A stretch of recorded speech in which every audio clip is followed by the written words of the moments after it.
Hello students, welcome to our channel STC। आज जो हम लोग स्टडी करने वाले हैं वो है female reproductive organ of plants, यानी पौधों में मादा जनन अंग। पौधों के मादा जनन अंग को हम स्त्री केसर यानी पिस्टिल या कार्पेल के नाम से जानते हैं। तो आज हम लोग इसके स्ट्रक्चर के बारे में देखेंगे कि इसका स्ट्रक्चर कैसा होता है।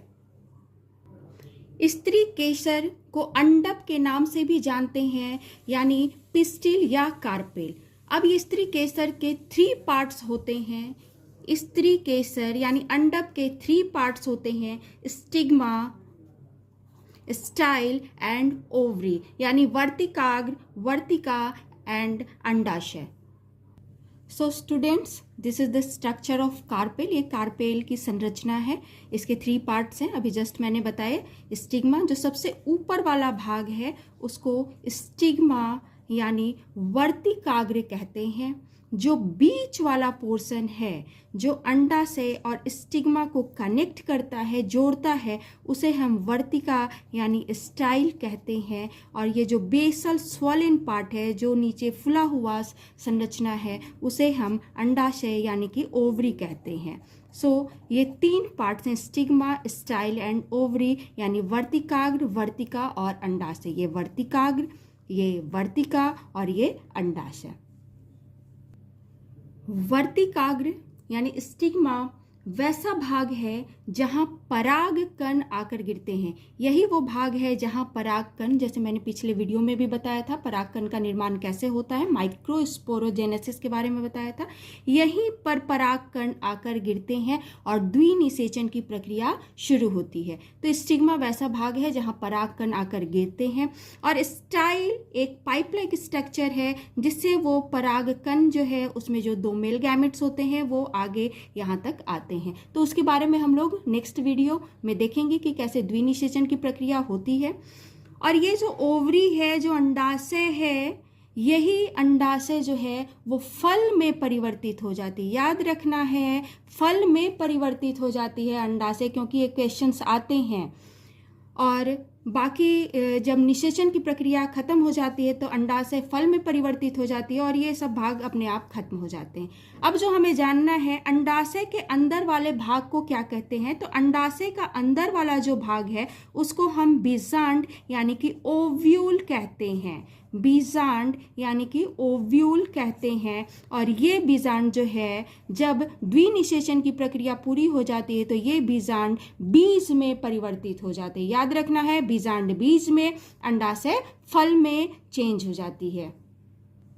यहाँ जो स्ट्रक्चर ड्रॉ किया गया है वो बीजांड है। अब बीजांड के बारे में देख लेते हैं हम लोग, पूरी उसकी संरचना भी देखेंगे हम लोग कि बीजांड कैसे, किस चीज़ से बना होता है और उसका स्ट्रक्चर क्या है। तो जो बीजांड अभी मैंने ड्रॉ किया है, इस तरह का स्ट्रक्चर है, ये बीजांड है। बीजांड यानी कि ओव्यूल है।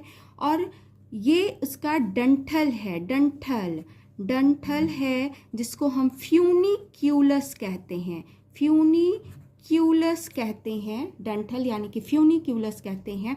और ये डंठल यानी कि ये जो स्टॉक है, जिस जगह पर अटैच है उसको हम हाइलम कहते हैं। जिस जगह पर अटैच है उसको हम हाइलम यानी कि नाभिका कहते हैं। तो ये जो जगह है वो नाभिका है। नाभिका कौन सी जगह है? जहां पर ये फ्यूनिक्यूलस बीजांड से अटैच है। Hilum, this is hilum, this is hilum. So hilum जो है बीजांड से यानी ओव्यूल से अटैच है, उस प्लेस को हम हाइलम कहते हैं। और जो स्टॉक है, स्टॉक को फ्यूनिक्यूलस कहते हैं। और बीजांड तो ओव्यूल है जो कि आफ्टर फर्टिलाइजेशन वो बीज में चेंज हो जाता है, यानी कि सीड्स का फॉर्मेशन करता है।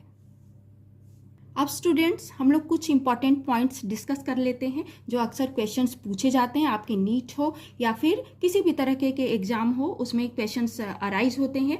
तो जैसे पिछले वीडियो में हमने जाना था कि ग्रुप ऑफ कार्पेल यानी स्त्री केसर के समूह को क्या कहते हैं? गाइनोशियम यानी जायांग कहते हैं। और जब एक जायांग, केवल जायांग में जब केवल एक स्त्री केसर हो तो वैसे स्त्री केसर को हम एकांडपी कहते हैं। सो स्टूडेंट्स, स्त्री केसर के समूह को जायांग कहते हैं, यानी ग्रुप ऑफ कार्पेल्स, यानी कार्पेल्स जब बहुत ज़्यादा हो, स्त्री केसर ज़्यादा हो, समूह में हो, तो उसे जायांग कहते हैं। कभी कभी ऐसा होता है कि जायांग में स्त्री केसर जब केवल एक ही होती है, यानी कि जायांग जब केवल एक ही स्त्री केसर से बनी होती है, तो वैसे जायांग को हम एक कांडपी कहते हैं, यानी कि एक ही अंडप है उस जायांग में। लेकिन जब जायांग एक से अधिक स्त्री केसर से बनी होती है, यानी स्त्री केसर बहुत सारे हों, तो वैसे जायांग को हम बहु अंडपी, बहु मतलब बहुत ज़्यादा अंडप हैं, यानी स्त्री केसर की संख्या एक से अधिक है।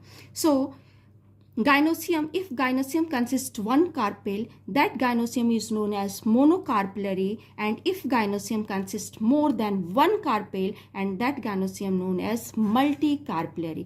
इसको आपको याद रखना है, आप इसका स्क्रीनशॉट ले सकते हैं। अगर कोई क्वेश्चन है, कोई डाउट है, तो आप कमेंट बॉक्स में लिखकर भी पूछ सकते हैं।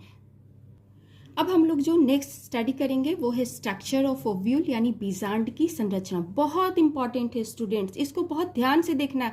ये क्वेश्चन 5 मार्क्स में आ जाते हैं कि इसका स्ट्रक्चर को ड्रॉ करना है, और इसको बहुत ध्यान से देखना है। इसकी स्क्रीनशॉट भी आप लेकर रखेंगे। तो बीजांड जो है, यानी कि जो बीजांड है वो बीज में जो चेंज होगा, तो पहले उसके स्ट्रक्चर को देख लेते हैं। अभी जस्ट हमने पढ़ा कि बीजांड के डंठल को हम बीजांड वृंत यानी कि फ्यूनिक्यूलस कहते हैं, और बीजांड काय बीजांड का मुख्य भाग होता है। तो उसको देख लेते हैं हम लोग, उसके स्ट्रक्चर को। ये मैं बीजांड बनाने जा रही हूँ। बीजांड का जो बॉडी है,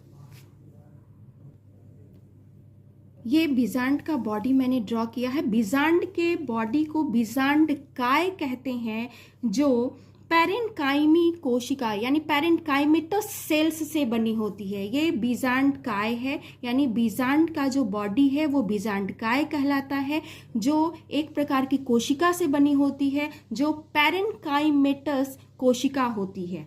अब इस बीजांड काय के अंदर एक छोटी सी संरचना होती है जिसको हम भ्रूण कोश कहते हैं। छोटी सी संरचना को भ्रूण कोश कहते हैं, यानी कि एम्ब्रायो सैक के नाम से जानते हैं, जो बहुत इंपॉर्टेंट है और द्विनिषेचन में इसका बहुत ज़्यादा इम्पॉर्टेंस रखता है। तो उसको भी, इस स्ट्रक्चर को भी अलग से हम लोग डील करेंगे, हम लोग देखेंगे इस स्ट्रक्चर को, क्योंकि ये एम्ब्रायो सैक यानी भ्रूण सैक के बारे में भी क्वेश्चंस आते हैं, इसके ड्राइंग के बारे में आते हैं कि इसके अंदर क्या क्या रचनाएं मौजूद है।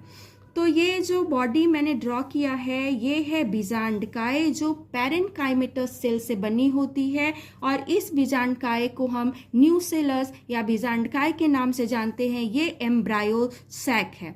अब इसके बाहर, इस बीजांड काय के बाहर ये आवरण से ढका रहता है। ये स्ट्रक्चर जो है ये आवरण से ढका रहता है।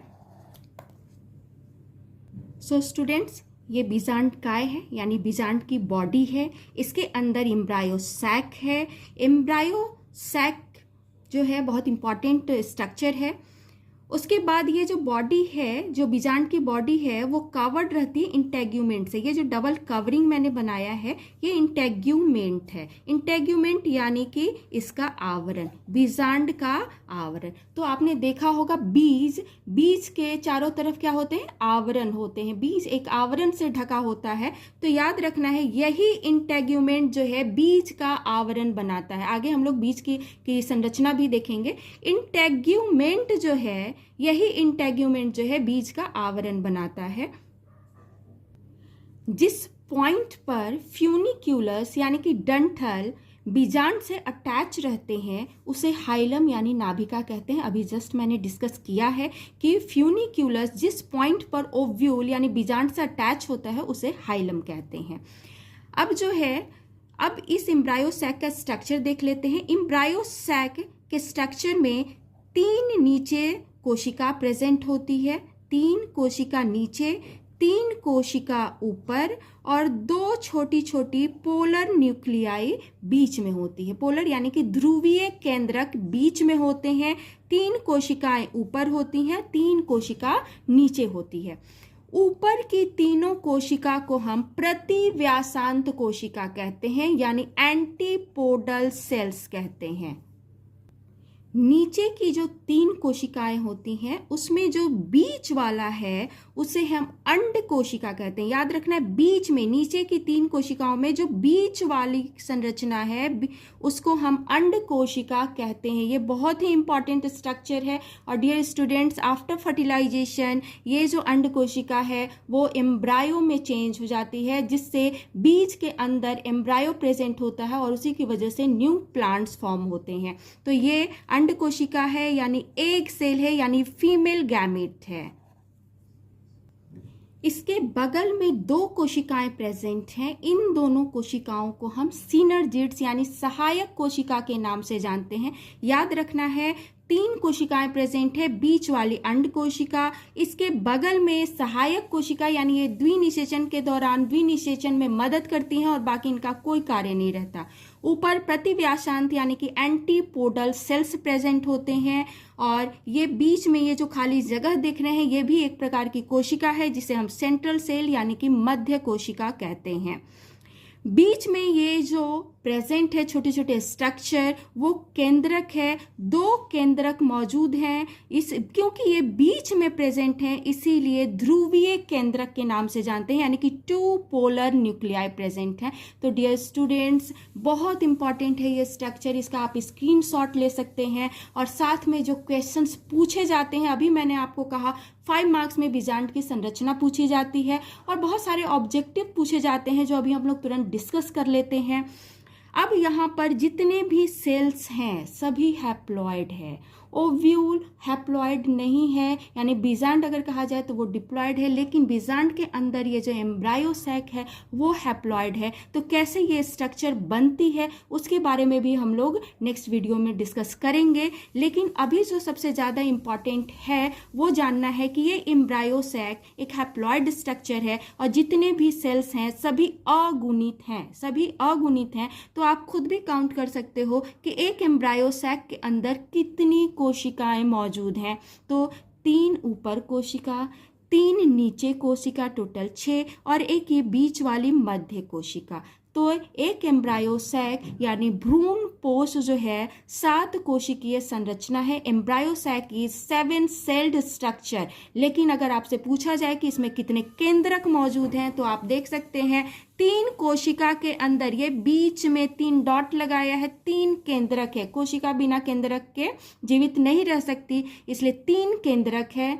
यहाँ ये मध्य कोशिका में 2 केंद्रक हैं, 5 हो गया। और ये नीचे 3 जो कोशिकाएं हैं उसमें भी 3 केंद्रक है, तो टोटल 8 हो गया। इस तरीके से जो भ्रूणकोश है 7 सेल्ड स्ट्रक्चर है, यानी 7 कोशिकाओं वाली संरचना है, लेकिन इसमें जो केंद्रक उपस्थित होते हैं वो 8 केंद्रक हैं। आप देख सकते हैं ये ऑब्जेक्टिव में जरूर क्वेश्चंस आते हैं, इसलिए आप उसको नोट कर लीजिए।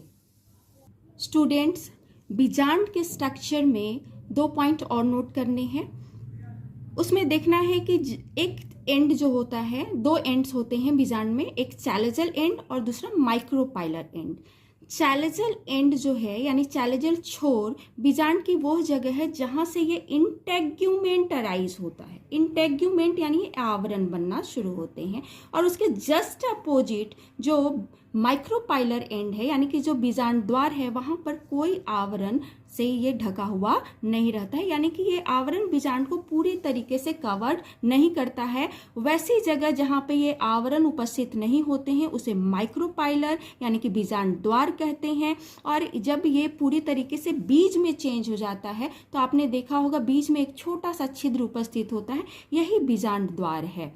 और इसके जस्ट ऊपर चैलेजल एंड होता है। तो ये जो स्ट्रक्चर अभी मैंने डिस्कस करा है वो स्ट्रक्चर जो ओव्यूल का है एक उल्टा स्ट्रक्चर है, यानी कि एनाट्रोपस ओव्यूल है। तो क्वेश्चंस ये आते हैं कि एनाट्रोपस ओव्यूल की संरचना बनाए, उसकी ड्राइंग बनाए। तो एनाट्रोपस ओव्यूल देख के घबराना नहीं है। एनाट्रोपस यानी कि एक ऐसा ओव्यूल जो कि उल्टा रहता है और फ्यूनिक्यूलस और एम्ब्रायो सैक 180 डिग्री पर मौजूद होते हैं। तो ये जो स्ट्रक्चर है एनाट्रोपस यानी कि प्रतीप बीजांड की संरचना है। अब कुछ इंपॉर्टेंट पॉइंट्स हम लोग डिस्कस कर लेते हैं। अभी जस्ट हम लोगों ने देखा कि एम्ब्रायो सैक जो है वो 7 सेल्ड एंड 8 न्यूक्लिएट स्ट्रक्चर है, यानी भ्रूण कोश में भ्रूण कोश में 7 कोशिकाएं एवं 8 केंद्रक उपस्थित होते हैं। भ्रूण कोश में 7 कोशिकाएं एवं 8 केंद्रक अवस्थित होते हैं, यानी भ्रूण कोश जो है वो 7 कोशिकीय और 8 केंद्रक वाली संरचना है। तो डियर स्टूडेंट्स, आज बस इतना ही। नेक्स्ट वीडियो में आगे हम लोग द्विनिषेचन भी देखेंगे। तो आज के लिए इतना ही। Okay, thank you.